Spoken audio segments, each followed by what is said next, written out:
le plus faible, parmi les plus faibles en Israël. Dieu choisit un faible et lui dit, va avec la force que tu as et délivre Israël de Madian. Les méthodes de Dieu peuvent nous paraître étranges.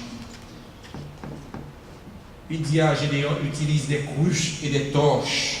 D'après Juge 6, verset 14.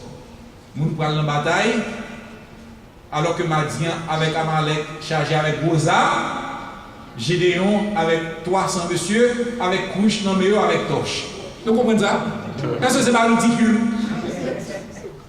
Nous parlons de la guerre, on pays qui a pu dominer nous pendant des années, on l'a armée qui est puissante, avec beaucoup d'armes de guerre, et à qui ça nous 300 seulement, un petit groupe, nous parlons des armes, mais nous, à qui ça nous aller avec des cruches et des torches. Les méthodes du Seigneur sont étranges, mes frères et mes sœurs.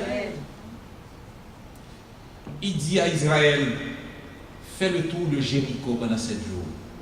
Israël partit en pétard, muraille Jéricho tombé. Il dit à Moïse, saisis le serpent par la tête. En plus, fois, bon Dieu dit nous fait des bagailles, nous avons peur, on ne sait pas piquer. Moïse saisit le serpent et transformé en verge devant Pharaon pour montrer la puissance de Dieu. Il dit à Joseph, j'utilise l'esclavage, l'injustice et l'ingratitude pour te faire grand. Si Joseph est esclave en Égypte, si Joseph est victime de l'injustice de la femme de Pharaon, si Joseph est victime de l'ingratitude de les chansons, il n'est pas privé, premier ministre de l'Égypte, numéro 2, qui t'a délivré le peuple de la misère et de la faim. Mes frères et mes sœurs, quand nous sommes victimes de la mauvaise langue des autres, quand nous sommes victimes de l'ingratitude des autres, quand nous sommes victimes de l'injustice des autres ou de la méchanceté des autres, prenons courage, car c'est le moyen que Dieu choisit pour nous délivrer et pour nous faire grands.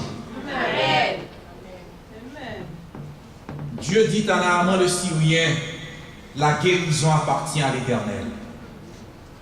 Et Naaman a laissé la Syrie pour venir en Israël trouver la guérison. Et il dit à Pierre, marche sur les eaux. Et Pierre, qui à un certain moment, pas trop tête, il a marché sur les eaux, commençait à marcher, vint joindre Jésus sur les eaux.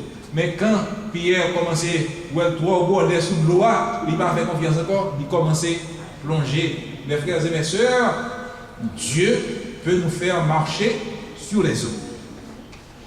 À havre de grâce, que nous soyons pour le moment en petit nombre, que nous nous sentions faibles, impuissants ou rejetés, nous sommes heureux car Dieu choisit les choses faibles du monde pour confondre les forts. Il choisit les choses folles du monde pour confondre les sages.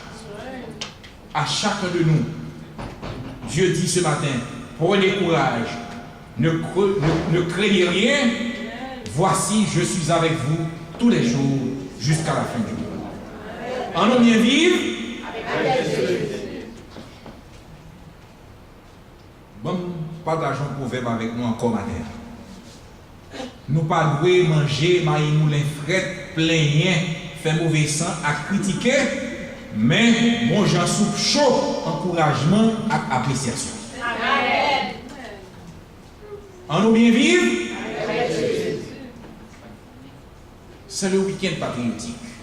Quelles leçons pouvons-nous tirer de l'expérience de Gédéon et de l'enseignement de Christ et de l'indépendance d'Haïti? Les vanniers d'Haïti avaient eu raison de la plus forte armée du monde. Donc, une fois, nous parlons toute la mesure de ça, Haïti accompli. L'armée de Napoléon, c'était l'armée la plus forte au monde à l'époque. C'est ton armée qui devrait aller de victoire en victoire. Pas de jamais te gagné le avant ça dans le monde, côté un groupe esclave te révolté contre Métio et te formé en partie. C'était la première fois et ça va être un cas unique dans l'histoire universelle. Ça n'a jamais existé et jusqu'à présent nous pouvons le faire. Les va-nu-pieds d'Haïti avaient eu raison de la plus forte armée du monde parce qu'ils étaient unis et déterminés. Ils ne mettaient pas la main à la charrue pour regarder en arrière. En toutes circonstances, ils pouvaient dire en avant, en avant. Nos aïeux avaient triomphé parce qu'ils étaient unis à la crête à Pierrot, parce qu'ils étaient courageux et persévérants avec Pierre. Sans unité, nous ne réussirons pas. Sans courage, nous ne pouvons pas réussir. Sans détermination, nous ne pouvons pas réussir. Avec l'unité et la persévérance, rien ne nous sera impossible. L'unité, l'union fait la force. Mais souvent, mes frères et mes sœurs, nous battons non plus d'importance que l'unité. En pile fois, en pile dans nous, c'est le chigna. Nous prenons les petits mouns de chigna, nous regardons mal, nous tombons crier. Nous me disons, ouh, ils regardent mal. Nous rechigna trop.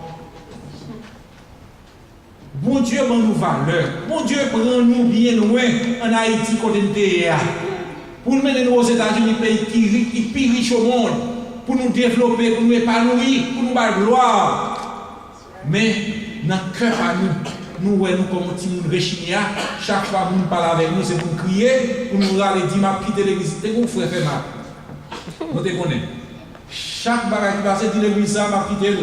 Parce que vous regardez mal, parce que vous parlez de gens, pas aimé, quel que soit ça qui passe, il dit à l'église, ça va être vidéo. Après, quand vous cherchez, vous va essayer de faire monter, si vous descendre. Parce que vous parlez. Frère, on quitte le disciple, vous mettez la main à la charrue, vous regardez en arrière, tout ce qu'on a fait s'encourager, le décision, c'est dans le même lié avec Jésus-Christ. Mais nous-mêmes, nous ne sommes pas de ceux-là qui se retirent pour se perdre, nous sommes de ceux-là qui ont la foi pour sauver leur âme. Comme l'armée de Gédéon, nos aïeux avaient un objectif commun. Ils étaient enthousiastes et Dieu a assuré leur victoire. En nous bien vivre, la victoire était irrésistible à nos ancêtres parce qu'ils étaient attachés à une cause noble, celle de la liberté et des principes pour la dignité humaine. La victoire peut nous être irrésistible également si nous restons engagés et unis en considérant la cause de Dieu comme l'objet suprême de notre affection et de nos efforts. Chaque fois que nous regardons la cause de Dieu, nous devons ces causes qui plus grande gagnent. C'est ça qui plus noble qui gagne. Nous devons être engagés envers la cause de Dieu. Amen. Mes frères et mes sœurs, Jean-Luc, Jérôme, tu as juste dit, je ne pas connaître Jésus, que tu as bien la vie sauve. Mais au lieu de renier Jésus pour une minute, ils ont préféré bouler sur l'échafaud, sur le bûcher, parce que ils ont été fidèles jusqu'au bout. Ils ont regardé la mort et la mort a baissé les yeux. Jésus a prouvé ses hommes et au jour de la résurrection finale, nous les verrons dans l'éternité. Mes frères et mes sœurs, quand nous marchons avec Christ, nous devons être déterminés et courageux. Rien ne doit nous détourner de la foi.